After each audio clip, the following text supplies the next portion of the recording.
Alhamdulillah do'stlar, bugun yana navbatdagi GT63 E Performance mashinamiz chiqib ketyapti.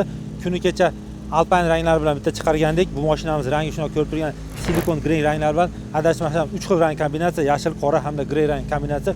Juda chiroyli rang. Bu mashinani bilasizlar, elementlari bilan odamga jalb qiladi.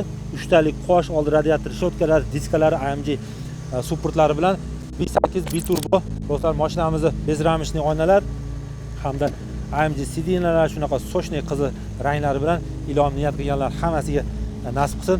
Orqa tomoniga e'tibor beramiz. Orqa tomoniga ham bitta kitob yozsa ham kamlik qiladi. Spoilerlar, orqa faralar, hattoki mana faralargacha AMG. Xo'p, gibridning ustanovkasi bilan albatta mashinamiz oxla orqa vixloplariga e'tibor beringlar do'stlar. Tixotda turganda o'zi odamni qulog'ini yoraman deb turibdi. Ko'rib turgan hammaga ilohim nasib qilsin. Sog' bo'linglar, ertaga guruh xizmatda.